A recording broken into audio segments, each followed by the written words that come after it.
Hello everyone, कैसे हो आप सभी लोग। आई होप आप बहुत अच्छे होंगे और अच्छे से तैयारी भी चल रही होगी।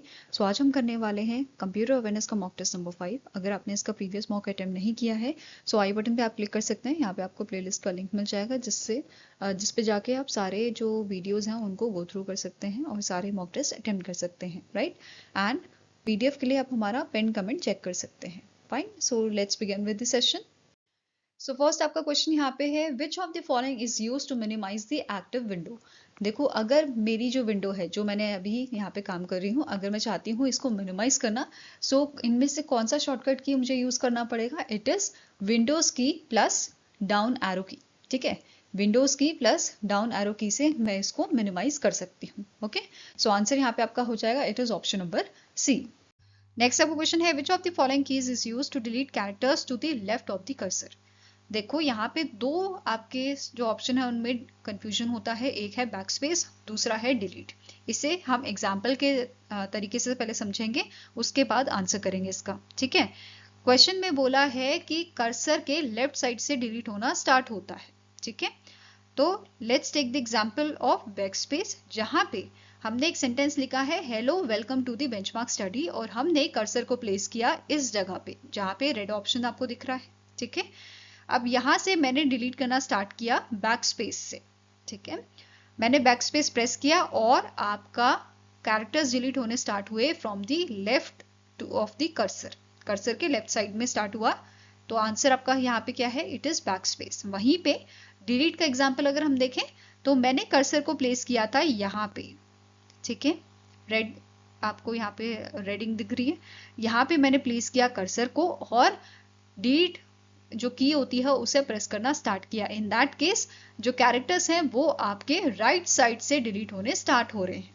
ठीक है, तो जब भी आप कर्सर प्लेस कर रहे हो और लेफ्ट साइड को चीजें आपकी डिलीट हो रही हैं, हट रही हैं, इन दैट केस आंसर आपका हो जाएगा बैक स्पेस। वहीं पे डिलीट की से आपका डिलीट होना स्टार्ट होता है कर्सर के राइट साइड से।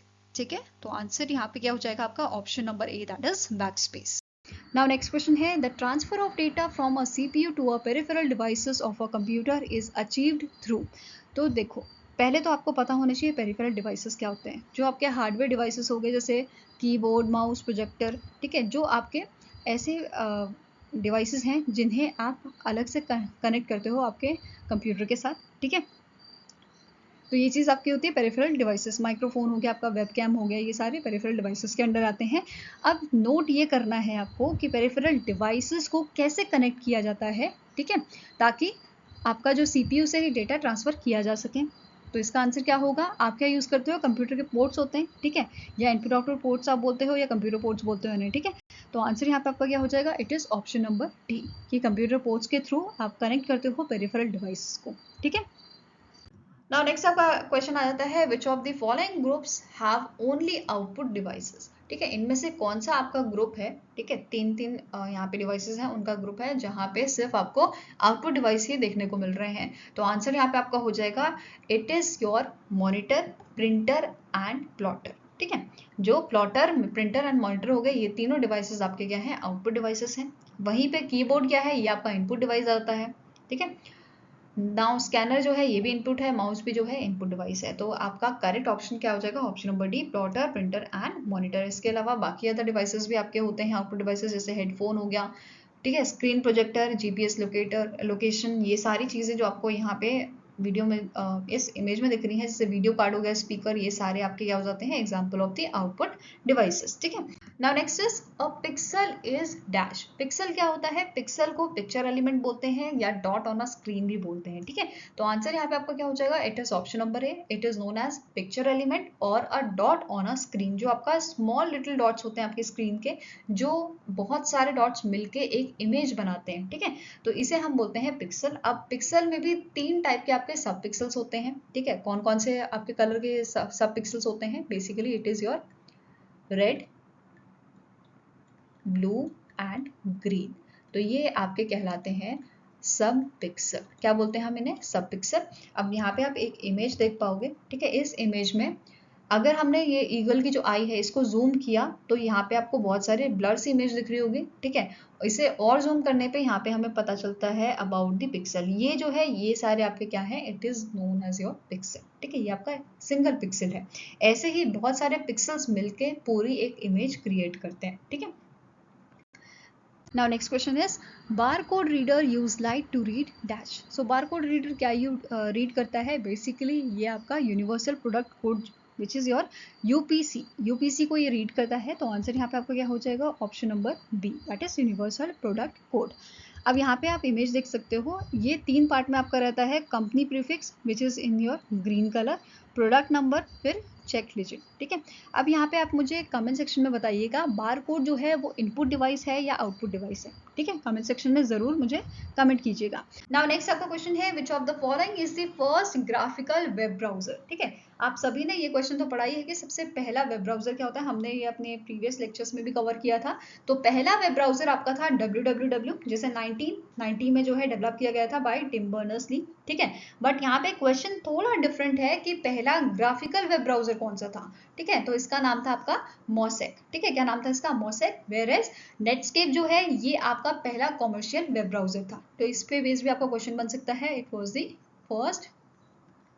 फर्स्ट कॉमर्शियल वेब ब्राउजर, ठीक है। नाउ नेक्स्ट क्वेश्चन है which computers are used for solving complex application such as global weather forecasting. तो इनमें से कौन से ऐसे आपके कंप्यूटर हैं जो बेसिकली आपके कॉम्प्लेक्स एप्लीकेशन होते हैं, कॉम्प्लेक्स आपके जो प्रॉब्लम्स होती हैं उसको इजीली सॉल्व कर लेते हैं। तो आंसर यहाँ पे आपका हो जाएगा option number C, that is super computer. अब सुपर कंप्यूटर क्या होते हैं, ये आपके ऐसे कंप्यूटर्स होते हैं जो ट्रिलियंस ऑफ जो आपके इंस्ट्रक्शंस होते हैं उसको इजीली सेकेंड्स में जो है एग्जीक्यूट कर देते हैं। तो बहुत फास्ट आपके इंस्ट्रक्शन ये एग्जीक्यूट करते हैं, ठीक है, बहुत फास्ट काम करते हैं, ठीक है। ये चीज़ ध्यान में रखना है। अब यहाँ पे आपको पूछा जा सकता है कि वर्ल्ड का पहला सुपर कंप्यूटर कौन सा था, तो इसका नाम आपका था क्रे 1, ठीक है। क्रे 1 जो है ये वर्ल्ड का पहला सुपर कंप्यूटर था। वेरस अगर इंडिया की बात की जाए तो इंडिया का जो पहला आपका कंप्यूटर था सुपर कंप्यूटर, इसका नाम था परम 8000, ठीक है। Now father of super computer कौन है, इनका नाम है सेमोर रॉजर क्रे, जिन्होंने क्रे 1 को डेवलप किया था।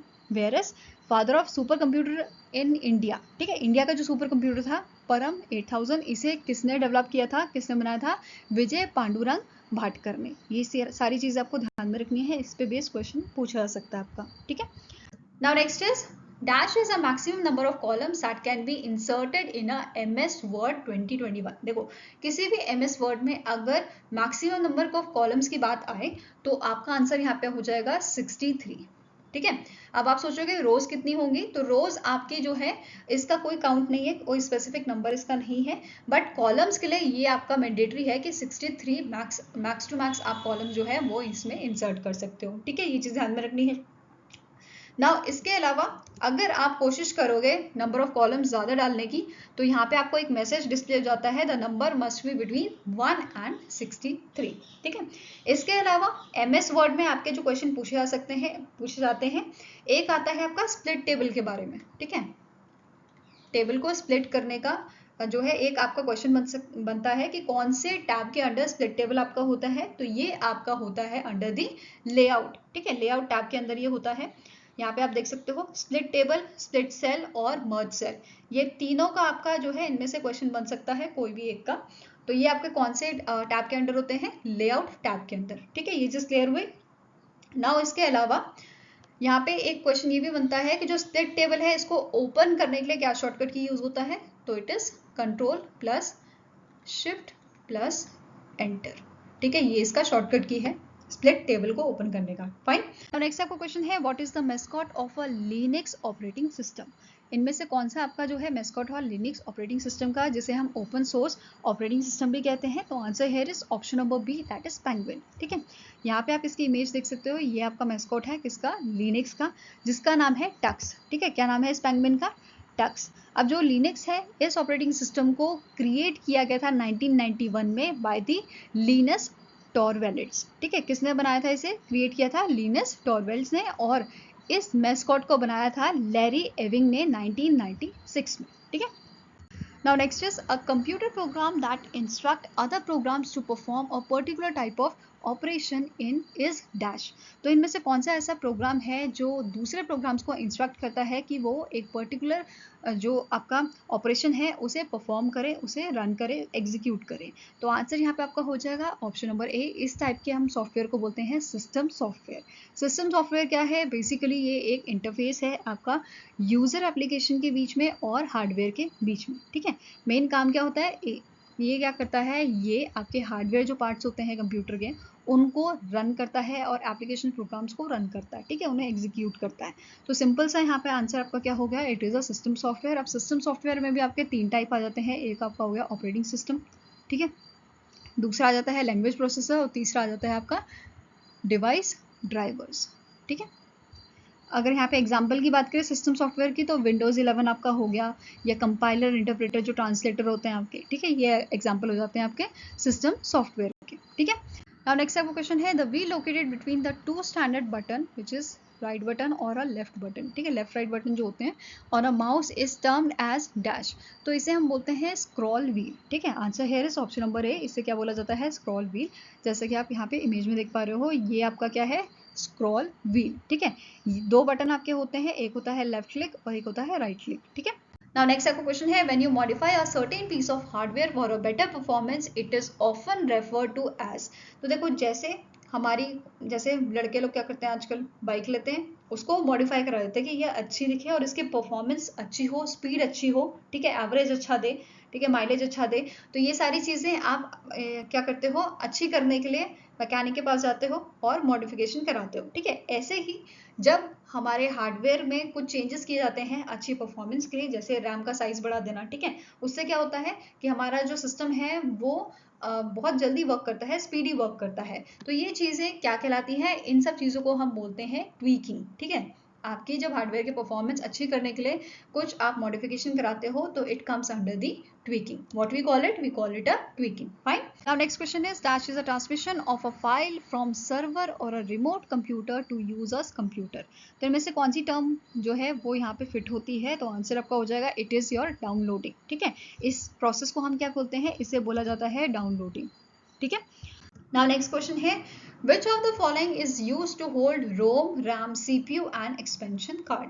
तो इनमें से कौन सा आपका जो है डिवाइस, कौन सा ऐसा इनमें से आपका करेक्ट ऑप्शन है जो बेसिकली होल्ड करता है रोम, रैम और सीपीयू? तो आंसर आपका बहुत सिंपल है, ये है आपका मदरबोर्ड। ठीक है, मदरबोर्ड क्या करता है? ये हार्डवेयर कंपोनेंट जो होते हैं कंप्यूटर के उनमें कनेक्टिविटी प्रोवाइड करता है। ठीक है, तो आंसर क्या हो जाएगा आपका? Option number B.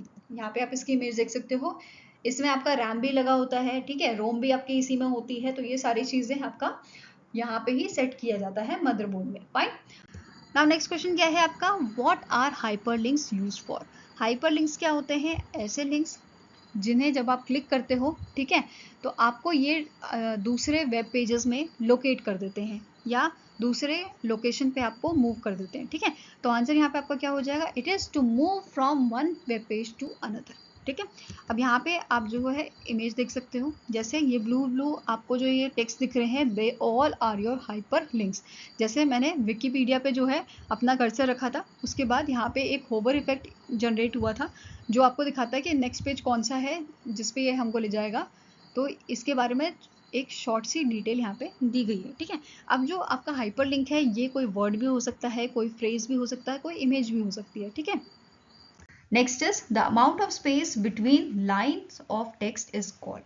Amount of space between lines of the text is called, इसे हम बोलते हैं आपका लाइन स्पेसिंग। क्या बोला जाता है? Line spacing. लाइंस के बीच में जो आपके जो टेक्स्ट होते हैं उसके बीच में जो जगह होती है इसे बोला जाता है लाइन स्पेसिंग। जैसे ये 2 लाइन के बीच में जगह दिख रही है आपको, इसे आप कहाँ से एडजस्ट कर सकते हो? होम पे जाके आपको यहाँ पे ये जो इमेज दिख रही है आपको, ये एरोज जो दिख रहे हैं ये आपका लाइन स्पेसिंग एडजस्ट करने के लिए होते हैं। ठीक है, add space before paragraph, remove space after paragraph, तो ये सारी आपके फीचर्स यहाँ पे अवेलेबल होते हैं। फाइन। नाउ नेक्स्ट क्वेश्चन क्या है, logical memory is broken into blocks of the same size called dash. अब दो टाइप की आपकी मेमोरी आपने सुनी होगी, एक लॉजिकल आ जाती है और एक फिजिकल मेमोरी जो मेन आपकी यूज की जाती है, ठीक है। लॉजिकल मेमोरी को जब हम डिवाइड करते हैं इक्वल ब्लॉक्स में, ठीक है, ये आपकी लॉजिकल मेमोरी है, इसे हमने इक्वल ब्लॉक्स में जो है डिवाइड कर दिया, इसे क्या बोला जाता है, इसे बोला जाता है आपका पेजेस, ठीक है। क्या बोलते हैं हम इसे, पेजेस, और ये होता है आपका पेज टेबल, ठीक है। वहीं पे अगर जो है फिजिकल मेमोरी की अगर बात करें, फिजिकल मेमोरी में भी आपका इक्वल ब्लॉक्स में डिवाइड किया जाता है फिजिकल मेमोरी को, और इन जो ये आपकी स्पेस बनाई जाती है, ये ब्लॉक्स जो होते हैं, ये जैसे ब्लॉक है, इसे हम क्या बोलते हैं, इसे हम बोलते हैं फ्रेम। क्या बोलते हैं हम इसे, फ्रेम्स।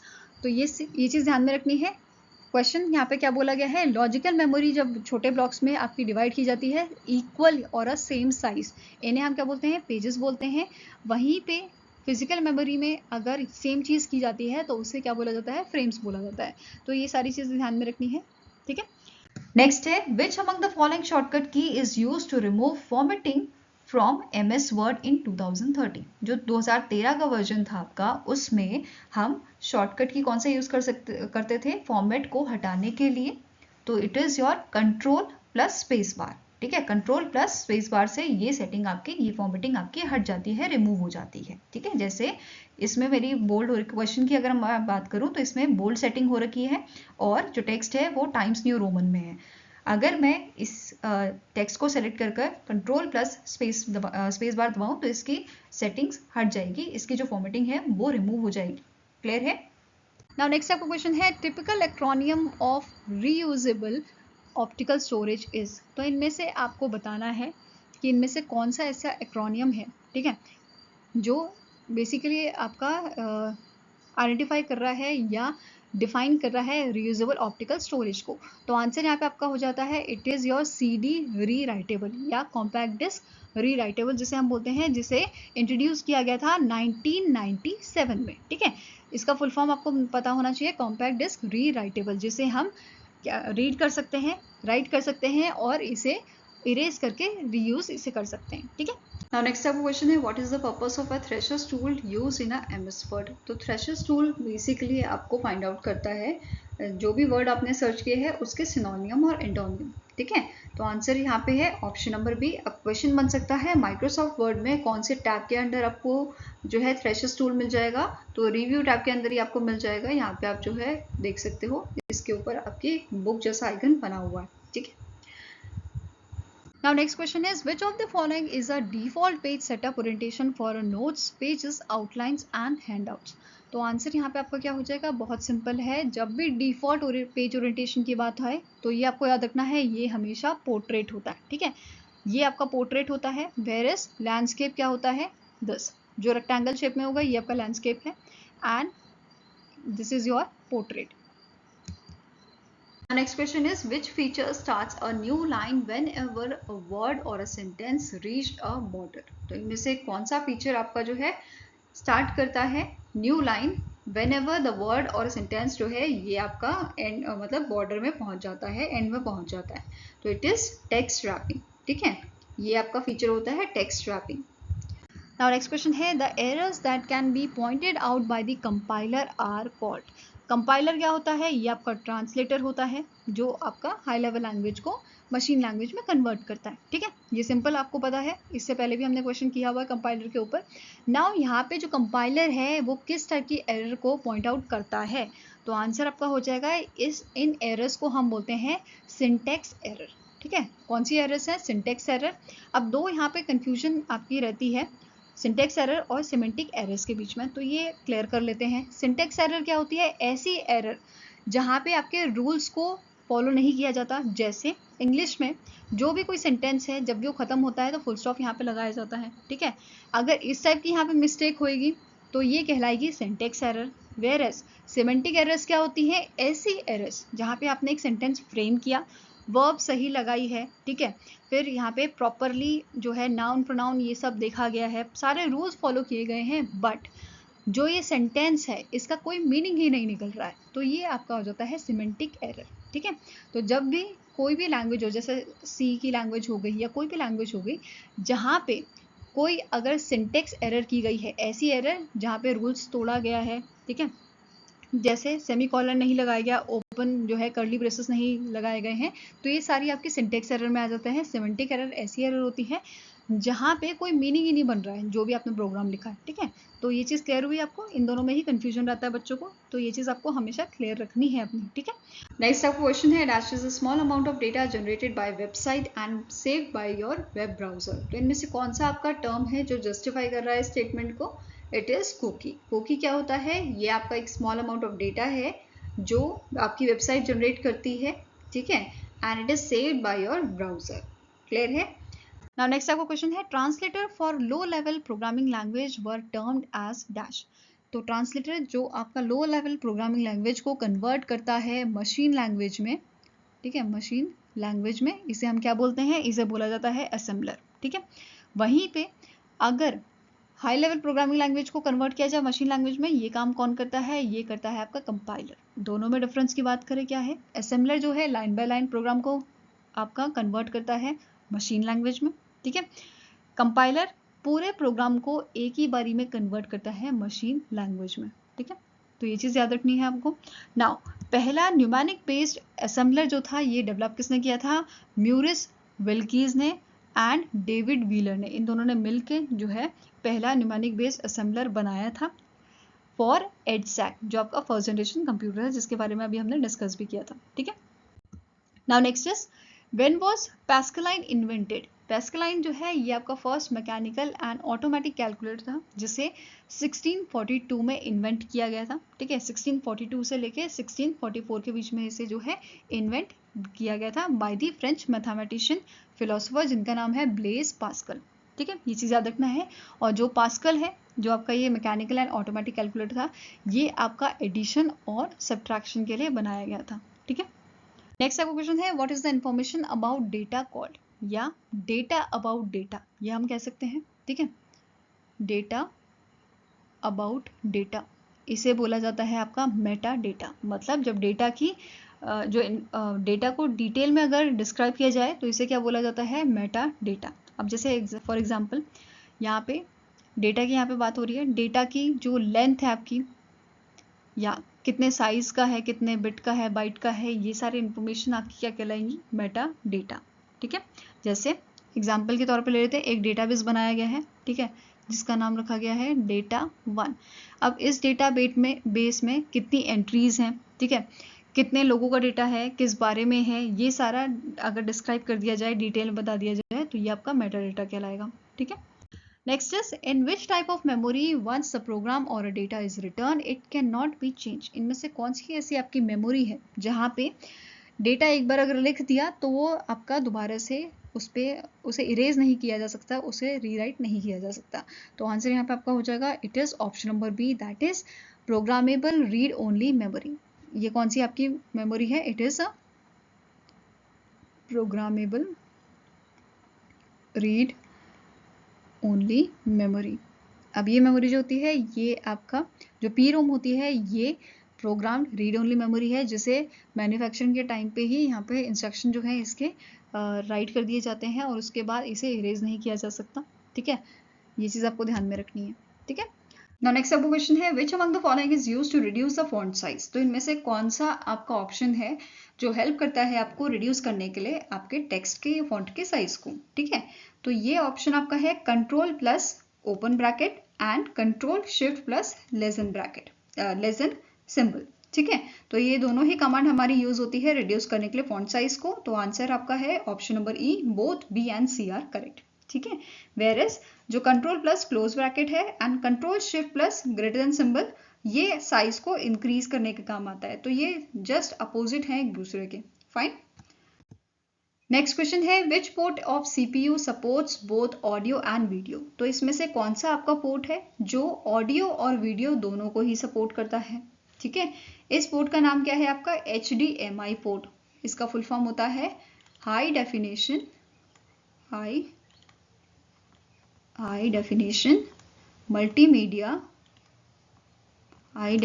मल्टीमीडिया इंटरफेस, ठीक है। ये इसका फुल फॉर्म है HDMI पोर्ट का।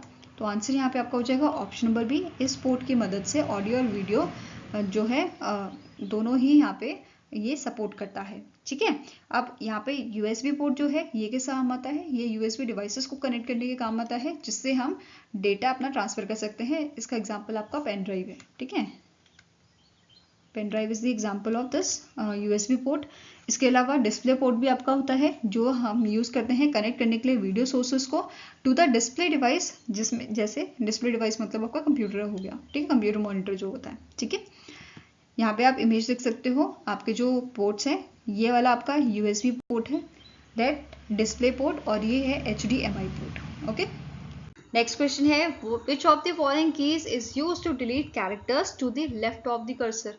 बहुत ईजी है ये क्वेश्चन भी, आपका सिंपल है बट कंफ्यूजन होती है। तो यहाँ पे क्या बोला गया है, आपको अगर आप डिलीट कर दो कैरेक्टर्स, ठीक है, मतलब जैसे मैंने कोई टेक्स्ट लिखा है यहाँ पे, अप्रैल करके एक टेक्स्ट लिख दिया, मेरा कर्सर यहाँ पे आपका जो है अभी ब्लिंक कर रहा है। ठीक है, यहाँ पे मेरा कर्सर है, मतलब L के बाद है। अब क्वेश्चन इज कि इनमें से कौन सी आपकी की है जो कैरेक्टर्स को डिलीट करती है लेफ्ट ऑफ द कर्सर से। मतलब यहाँ पे मेरा अगर कर्सर है तो लेफ्ट साइड ये हुई, लेफ्ट साइड में अगर कैरेक्टर डिलीट हो रहे हैं ये होता है बैकस्पेस के कारण। ठीक है, अगर आप बैकस्पेस करते हो तो ये एक एक करके कैरेक्टर को डिलीट करता जाता है। वहीं पे मैंने एक और टेक्स्ट लिखा है यहाँ पे जून। ठीक है, अब मेरा जो कर्सर है वो मैंने रखा है यहाँ पे। दूसरी कंडीशन होती है डिलीट की। डिलीट में क्या होता है, आपके राइट साइड से कैरेक्टर डिलीट होने स्टार्ट होते हैं। ठीक है, जैसे मेरा कर्सर यहाँ है तो पहला कैरेक्टर जो डिलीट होगा वो होगा आपका जून। तो ये फंक्शन आपका है डिलीट की का। ठीक है, क्लियर है, डिलीट बटन का। Fine, next is how many bits are there in the 4 nibble. ये हमने पहले भी एक स्लाइड में डिस्कस किया था। तो जो 1 निबल आपका होता है ये इक्वल होता है 4 बिट्स के। तो अगर 4 निबल है, 4 निबल किसके इक्वल हो जाएंगे, आपके 16 बिट्स के। तो आंसर क्या हो जाएगा, it is option number D, that is 16 bits is the right answer. Okay, next है which MS Word feature enables to enlarge a letter at the beginning of a text block to 2 or more lines।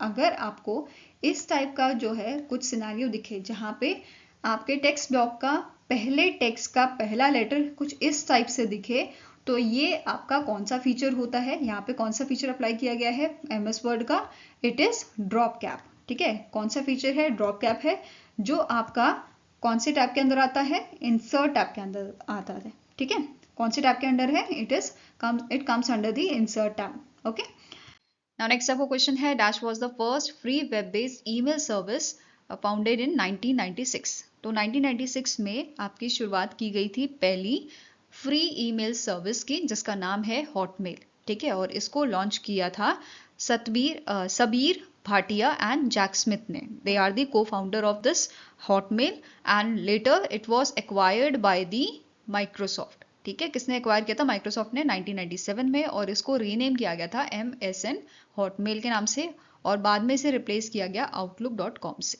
ठीक है, next है, which type of software once installed on your computer tracks your internet browsing habits and sends you pop-up advertisements related to the sites and topics you have visited। तो इनमें से कौन सा software है जिसे इंस्टॉल किया जाता है कंप्यूटर में ताकि ट्रैक किया जा सके आपकी एक्टिविटीज़ को जो आप ब्राउजिंग कर रहे हो। ठीक है, जैसे आपने कोई फॉर एग्जांपल मिंत्रा की साइट आपने जो है आप उस पर गए, या फिर आपने कोई और वेबसाइट जो है ब्राउज की, तो ये उसका पूरा आपका जो है उस चीज़ को ट्रैक करता है।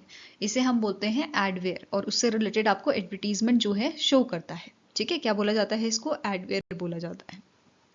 Fine, next is what is the software called that is designed to exploit a computer user and is broad term covering computer viruses, worms, trojan, adware, etc। तो इनमें से कौन सा सॉफ्टवेयर है जिसका काम क्या है, एक्सप्लॉइट करना कंप्यूटर यूजर को। तो it is known as malware, जिसमें आपका ट्रोजन, वर्म्स, वायरसेस ये सब आ जाते हैं। ठीक है, तो answer here is option number A, it is known as your malware. Okay, next आपका क्वेश्चन है, which type of software is self replicating and causes damage to the files and computer system. तो इनमें से कौन सा आपका software है जो अपने आप को सेल्फ रेप्लिकेट करता है मतलब इसे यूजर का इनपुट नहीं चाहिए, ठीक है, बिना इसको छेड़े ये खुद को रेप्लिकेट कर सकता है, ठीक है। तो आंसर यहाँ पे हो जाएगा it is known as worm. Worm जो है अपने आप को सेल्फ रेप्लिकेट कर लेता है। वहीं पे वायरस जो है उसको जब तक कोई इनपुट नहीं मिलेगा यूजर की तरफ से वो अपने आप को आगे नहीं बढ़ाएगा, ठीक है, मल्टीप्लाई नहीं करेगा, ठीक है। नाउ अब यहाँ पे एक ट्रोजन हॉर्स दिख रहा है आपको ऑप्शन। ट्रोजन हॉर्स क्या होता है? ऐसा आपका मतलब ऐसा ये मैलवेयर है जो अपने आप को दिखाता है कि मैं बहुत ज़रूरी हूँ, बट एक्चुअल में ये होता नहीं है, ठीक है। जैसे आपके कुछ दोस्त होते हैं, वो दिखाते हैं कि भाई मैं तो बड़ी तेरी केयर करता हूँ या करती हूँ, मैं तेरी बेस्ट फ्रेंड हूँ, बट टाइम आने पे सब गायब हो जाते हैं। तो ये वही वाला है, ठीक है, कि जो दिखाता है मैं बहुत अच्छा हूँ पर होता नहीं है, ठीक है। एडवेयर का तो हम पढ़ ही चुके हैं। रैंसमवेयर नाम से ही पता चल रहा है, जहाँ पे आपका कुछ फाइल्स को या आपके सिस्टम को लॉक करके उन फाइल्स को इनक्रिप्ट करके, ठीक है, आपसे जो है पैसा वसूल किया जाता है, इसे रैंसम बोलते हैं। और पैसा देके आपके जो सिस्टम है उसको फिर अनलॉक किया जाता है, ठीक है, या आपकी फाइल्स को अनलॉक किया जाता है, ठीक है। ऐसे ही ट्रोजन हॉर्स अपने आप को जो है सेल्फ रेप्लिकेट नहीं करते हैं। लॉजिकल बॉम्ब क्या होते हैं? बेसिकली ऐसे आपके वायरसेस जो किसी स्पेसिफिक कंडीशन पे एक्टिवेट होते हैं, ठीक है। ये क्लियर है? आंसर क्या हो जाएगा? It is option number C, that is form. Next question आता है, dash are the computer programs designed by attackers to gain administrative access to your computer. इनमें से कौन सा आपका ऐसा ऑप्शन है या ऐसा कंप्यूटर प्रोग्राम है जिसको डिज़ाइन किया जाता है कि आपका एडमिनिस्ट्रेटिव एक्सेस जो है वो हासिल किया जा सके उसको एक्सेस करने के लिए? तो इसे बोला जाता है root kits. What we call it? We call it a root kits, जो एडमिनिस्ट्रेटिव एक्सेस के गेन के लिए अटैक किया जाता है, ठीक है। नेक्स्ट आपका क्वेश्चन है, which type of attack focuses on capturing small packets transmitted over a network by other computer? तो इनमें से कौन सा अटैक ऐसा है जो कैप्चर कर लेता है छोटे छोटे पैकेट्स को, मतलब बेसिकली डेटा को, जो आपके नेटवर्क में एक कंप्यूटर से दूसरे कंप्यूटर में जा रहे हैं, ठीक है, ट्रांसमिट किए जा रहे हैं। तो आंसर हियर इज, इसे बोलते हैं हम packet sniffing attack. What we call it? We call it a packet sniffing attack, या जिसे इवास ड्रॉपिंग के नाम से भी जाना जाता है। बीच में ये हैकर क्या कर रहा है? ये आपके पैकेट्स को जो है कैप्चर कर रहा है, ठीक है। नेक्स्ट आपका क्वेश्चन है, McAfee is best known for developing which type of software? तो मैकैफे जो है डेवलप करता है आपका एंटीवायरस एंड सिक्योरिटी सॉफ्टवेयर्स को, ठीक है। ये तो बहुत ईजी है, ये आप सभी को पता होगा और ये नाम आपने बहुत बार सुना होगा, है ना। आगे बढ़ते हैं। नेक्स्ट क्वेश्चन है, the process of converting plain text into a coded form to prevent unauthorised access is called. जैसे फॉर एग्जांपल एक टेक्स्ट है आपका, ठीक है, जैसे मैंने यहाँ पे लिख दिया प्रिया, ठीक है, ये प्रिया टेक्स्ट है और मैंने इसको कोडेड फॉर्म में लिख दिया। जैसे ए की जगह मैंने कर दिया है, ठीक है, प्रिया है ना, प्रिया की जगह मैंने यहाँ पे कर दिया है ई, पी की जगह ई, आर की जगह आई, ठीक है, आई की जगह मैंने लिख दिया है यहाँ पे टी, और वाई की जगह मैंने यहाँ पे कर दिया है आपका एफ, एंड ए की जगह लिख दिया है बी, ठीक है। तो ये आपका हो गया एक कोडेड फॉर्म हो गई, ठीक है। तो मैंने क्या किया, इस प्रिया को इनक्रिप्ट कर दिया EITF-B, जिसे साइफर टेक्स्ट के नाम से भी जानते हैं, ठीक है। तो कोडेड फॉर्म किसी प्लेन टेक्स्ट का कहलाता है साइफर टेक्स्ट, और इस प्रोसेस को बोला जाता है एनक्रिप्शन, ठीक है। क्या बोलते हैं हम इसे? एनक्रिप्शन बोलते हैं। यहाँ पे आप देख सकते हो, and we call it a cipher text. तो इस पे बेस पे एक क्वेश्चन बन सकता है कि जो एनकोडेड आपका जो कोडेड फॉर्म आपकी आई है प्लेन टेक्स्ट को कन्वर्ट करने के बाद, उसे हम क्या बोलते हैं? तो साइफर टेक्स्ट बोलते हैं, ठीक है। नेक्स्ट क्वेश्चन है, a logical bomb that is programmed to activate on a particular date और टाइम इज कॉल्ड। अगर लॉजिकल बॉम्ब जो है आपका एक्टिवेट होता है, कब एक्टिवेट होता है? जैसे किसी पर्टिकुलर डेट को हमने मेंशन किया है, उसकी कंडीशन आपकी सेट की हुई है कि ये आपका 12 मार्च को जो है एक्टिवेट होगा, या किसी टाइम में कि 6 बजे एक्टिवेट होगा, ठीक है। तो ये चीज़ आपकी कहलाती है टाइम बॉम्ब। लॉजिकल बॉम्ब में भी आपकी एक वर्ड आती है, एक पार्ट आता है टाइम बॉम्ब, ठीक है, क्लियर है? ये क्या हो गया आपका option number D, that is time bomb. ऐसा लॉजिकल बॉम्ब जो डेट या टाइम के भरोसे चल रहा है, मतलब उस पर्टिकुलर टाइम पे जब कंडीशन मेट होंगी ये अपने आप को एक्टिवेट कर लेगा। ठीक है, और नेक्स्ट आपका क्वेश्चन है अ की logger is a type of. की लॉगर क्या है? Actually it is a spyware, जो क्या करता है, जैसे कोई भी आप एंट्री करते हो आपके फिजिकल कीबोर्ड में, जो भी चीज़ें आप प्रेस करते हो वो सारी डिटेल हैकर को प्रोवाइड करता है। ठीक है, ये क्लियर हुआ? जैसे फॉर एग्जांपल आप ई बैंकिंग कर रहे हो, आपने अपनी डिटेल डाली, ठीक है, आपने फिजिकल कीबोर्ड से आपने प्रेस किया आपका जो आईडी पासवर्ड था, ठीक है, तो स्पाईवेयर है तो उसने क्या किया, जो भी डिटेल आपने प्रेस की वो सारी चीज़ें हैकर को आपको प्रोवाइड कर दी, जिससे वो फर्दर आपके अकाउंट से ट्रांजैक्शन कर पाएगा और अकाउंट जो है खाली कर सकता है। ठीक है, ये क्लियर हुआ?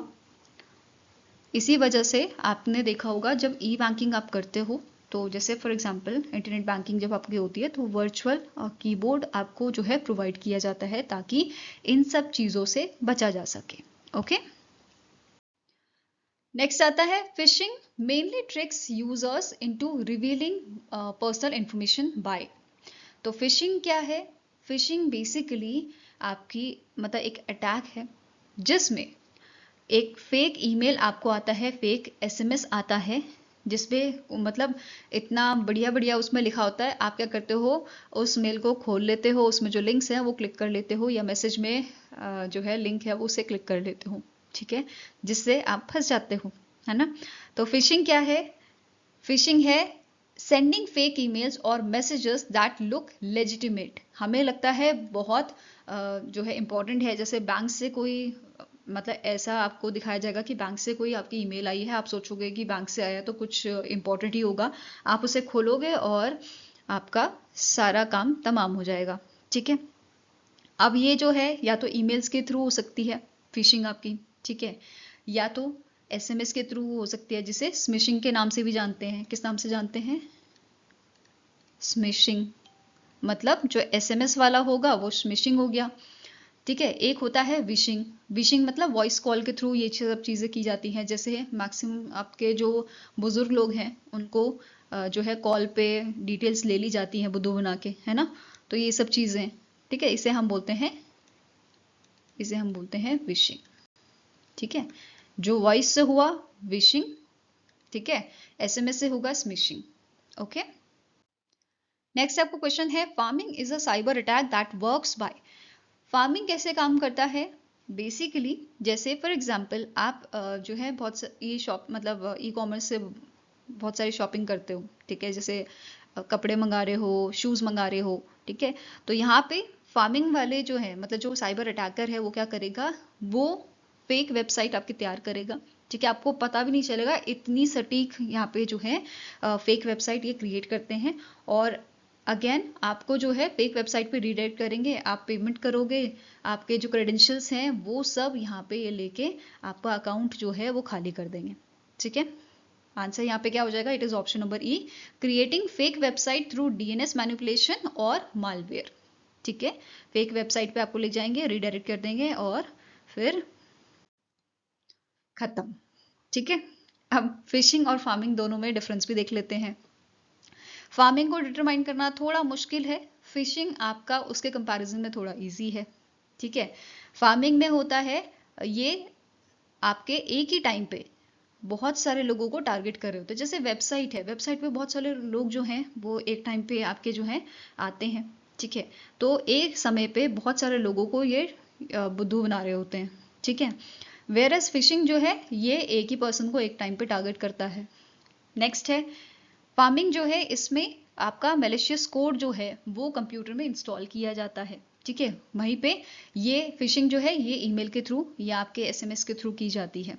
ठीक है, फार्मिंग में क्या होता है, आपकी जो मतलब जो यूज़र है वो ऑटोमेटिकली रीडायरेक्ट कर दिए जाते हैं आपके जो फेक वेबसाइट्स होती हैं उसमें। ठीक है, वेरेस जब आप लिंक पे फिशिंग की बात करें, जब आप लिंक पे क्रिएट करते हो, जैसे कितनी बार होता है, हमारे जो माता पिता होते हैं वो लिंक पे क्रिएट कर देते हैं, उन्हें आता है, उन्हें मैसेज आता है कि आप इतने लॉटरी जीत गए हैं, और वो क्या करते हैं, उस लिंक पे क्लिक करने वाले होते हैं या क्लिक कर देते हैं कितने लोग, ठीक है। तो आप उनको यही समझाते हो कि इस टाइप का जो लिंक आते हैं उस पर आपको क्लिक नहीं करना है, ठीक है। तो ये सब आपका फिशिंग के अंदर आ जाता है, ठीक है। नाउ नेक्स्ट आता है आपका question, a hacker who is hired by companies to test security system legally is best classified as. तो आपके 3 टाइप के जो हैकर हैं वो ज़्यादातर पूछे जाते हैं, black hat hacker, grey hat hacker, white hat hacker, ठीक है। ऐसा समझो 3 लोग हैं, एक जो हमेशा सत्य बोलता है, बहुत अच्छा इंसान है, दूसरा जो बहुत बेकार इंसान है, तीसरा जो बीच का है, ठीक है। ऐसा इंसान जो बहुत अच्छा है वो है वाइट हैट हैकर, ठीक है। ये इंसान क्या है, ये अच्छे काम करता है, ये मदद करता है, हमारे जैसे गवर्नमेंट ऑर्गेनाइजेशन है उनकी मदद करता है कि कोई अगर दिक्कत आती है, कोई लूप होल आता है तो वो इसको बताता है गवर्नमेंट को और उसे ठीक करके देता है, ठीक है। ब्लैक हैट हैकर क्या होता है, ये आपके हैकर होते हैं जो हमें नुकसान पहुंचाते हैं, जो हमारा लॉस करना चाहते हैं अपने पर्सनल बेनिफिट्स के लिए, ठीक है। ग्रे वाले होते हैं बीच के, ये ना वाइट वाले हैं ना ब्लैक वाले हैं, थोड़े अच्छे हैं थोड़े बुरे हैं। ये क्या करते हैं, ना तो ये पूरी तरीके से अच्छे होते हैं, मतलब एक तरह से आप ऐसा देखो, ये क्या करते हैं, ये किसी ऑर्गेनाइज, जैसे फॉर एग्जांपल इनकी कोई दुश्मनी हुई किसी ऑर्गेनाइजेशन से, तो वो क्या करेंगे, उसकी साइट को हैक कर लेंगे, जस्ट कि आपको वार्निंग देने के लिए कि भाई सुधर जाओ, वरना जो है समझ जाओ आप कि भाई आपकी खैर नहीं है, ठीक है। तो ये आते हैं आपके ग्रे हैट हैकर। तो अभी क्वेश्चन है कि हैकर जो जिसको हायर किया गया है कंपनीज के द्वारा टेस्ट करने के लिए सिक्योरिटी सिस्टम्स को लीगली, वो आपके उनको क्लासिफाई किया जाता है as a white hat hacker, ठीक है। आंसर यहाँ पे क्या हो जाएगा, it is option number C. Now एक एक करके इनको दोबारा से देख लेते हैं, ठीक है। व्हाइट हैट हैकर आपके क्या होता है, एथिकल हैकर जिन्हें हम बोलते हैं, ठीक है। ये लीगली काम करते हैं, ऑर्गेनाइजेशंस की हेल्प करते हैं, ठीक है। 100% लीगल इनका काम होता है, फाइन। नेक्स्ट है ब्लैक हैट हैकर, जो इलीगल तरीके से अपने पर्सनल प्रॉफिट के लिए दूसरों का नुकसान करते हैं, डेटा चोरी करते हैं, ठीक है, मैलवेयर स्प्रेड करते हैं, तो ये सब चीज़ें होती हैं। नेक्स्ट आते हैं ग्रे हैट हैकर, ये ना पूरे अच्छे ना पूरे बेकार, ठीक है। ये जैसे कि मैंने आपको बताया, ये क्या करते हैं, बस दूसरों को मतलब कभी कभी ये दूसरों को नुकसान भी पहुंचाते हैं, ठीक है, कभी कभी ये हेल्प भी करते हैं ऑर्गेनाइजेशन की, मतलब इन बिटवीन रहते हैं ये ब्लैक एंड वाइट के, ठीक है। नाउ नेक्स्ट आपका क्वेश्चन है, skimming in the context of ATM cards refers to. Skimming क्या होती है, स्किमिंग मीन्स आपके जो कार्ड डिटेल्स हैं उसको कॉपी कर लेना, ठीक है। जैसे आपने कितनी बार केसेस सुने होंगे, कोई पर्सन है वो एटीएम गया, पैसे विड्रॉ करने गया था, ठीक है, उस टाइम पे उसने 1000-1500 का अपना विड्रॉल किया, वो वापस घर आ गया, बट उसे नहीं पता था जो एटीएम है उसके जो डिवाइसेस हैं वहां पे स्किमिंग डिवाइस लगा हुआ था, या फिर एक हिडन कैमरा लगा हुआ था जो उनकी डिटेल्स नोट कर रहा था, ठीक है। अब जो बेसिकली फ्रॉड करने वाले लोग थे उन्होंने स्किमिंग की, ठीक है, उनके क्रेडेंशियल्स जो हैं चुरा लिए और उनका बैंक अकाउंट खाली कर दिया, ठीक है। उनको बाद में पता चला कि भाई इतना सब चीज़ें हो गई हैं। तो ये कैसे पॉसिबल हुआ, क्योंकि उन्होंने स्किमर डिवाइस वहाँ पे लगाया था, ठीक है, उन्होंने हिडन कैमरा लगाया था आपकी डिटेल्स नोट करने के लिए, ठीक है, आपके जो एटीएम की डिटेल्स हैं वो नोट करने के लिए एटीएम कार्ड की, ठीक है। तो आंसर यहाँ पे क्या हो जाएगा, skimming is a type of a fraud where card details are copied using hidden devices, ठीक है। नाउ नेक्स्ट आपको क्वेश्चन है, in cyber security spoofing refers to. Spoofing मतलब होता है बेसिकली कि आप किसी को बुद्धू बना रहे हो, ठीक है। जैसे कोई पर्सन है वो आपको कॉल करता है, ठीक है, ऐसा बोलता है मैं आपका फ्रेंड हूँ, ठीक है, मुझे मेरा जैसे एक्सीडेंट हो गया है, मुझे इतने इतने पैसे ट्रांसफ़र कर दो, ठीक है। कितनी बार आपने केसेस सुने होंगे। तो वो क्या कर रहा है, अपनी आइडेंटिटी छुपा के आपको बुद्धू बना रहा है ना। ऐसे ही ईमेल्स के थ्रू किया जाता है, ऐसे ही आपका जो है वेबसाइट्स के थ्रू, एडवर्टीजमेंट के थ्रू, बहुत सारी चीज़ों के ज़रिए स्पूफिंग की जाती है, ठीक है। तो एक्चुअल में चीज़ क्या है कि अपनी रियल आइडेंटिटी को छुपा के ऐसे दिखाना कि मैं बहुत ही आपका ट्रस्टेड पर्सन हूँ, ट्रस्टेड एंटिटी हूँ, ठीक है, और आप क्या करते हो उसके झांसे में आ जाते हो, ठीक है। This is called spoofing. Answer is option number D, that is hiding one's true identity by pretending to be another trusted source. इसका एग्जाम्पल आप ले सकते हो, जैसे आपको एक मेल आती है, ठीक है, आपको लगता है वो आपके बैंक से है क्योंकि एग्जैक्ट सेम आपकी जो मेल है वो फ्रेम की गई है जैसे आपका बैंक करता है।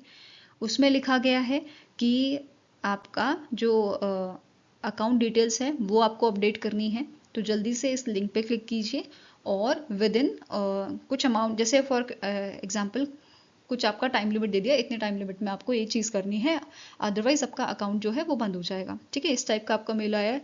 आप जो है, काफ़ी लोग तो वैसे समझदार होते हैं, बट कुछ ऐसे होते हैं जिनसे गलती से ये चीज़ हो जाती है, वो समझ नहीं पाते एक्चुअल में ये ट्रैप होता है, और वो उस लिंक पे क्लिक कर देते हैं, फॉर्म फिल कर देते हैं, और उसके बाद सब चीज़ जो है, आपका बैंक अकाउंट जो है वो सब खाली, ठीक है। तो ये आपका होता है स्पूफिंग। आई होप ये क्लियर होगा। नाउ नेक्स्ट क्वेश्चन है, the famous I love you malware that spread through email in the year 2000 was a type of.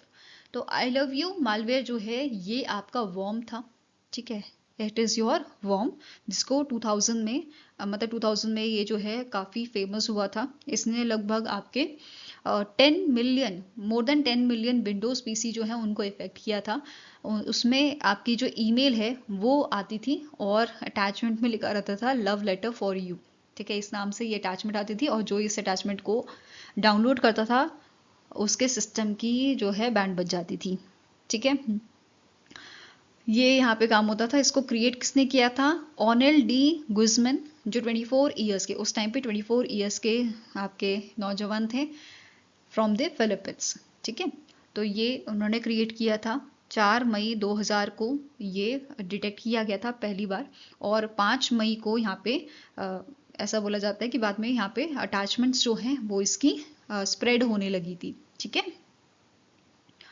I hope guys आपको ये वीडियो पसंद आया हो। पसंद आए तो लाइक एंड शेयर जरूर कीजिएगा, और हमारे साथ जुड़ने के लिए हमारे चैनल को सब्सक्राइब कीजिएगा। अगर आपके कुछ सजेशन है तो आप हमें मेल कर सकते हो benchmarkstudy007@gmail.com पे, या फिर आप हमें जो है कमेंट सेक्शन में भी लिख सकते हैं। सो मिलेंगे ऐसे ही नेक्स्ट वीडियो के साथ। Till then take care, have a nice day and all the best for your preparations.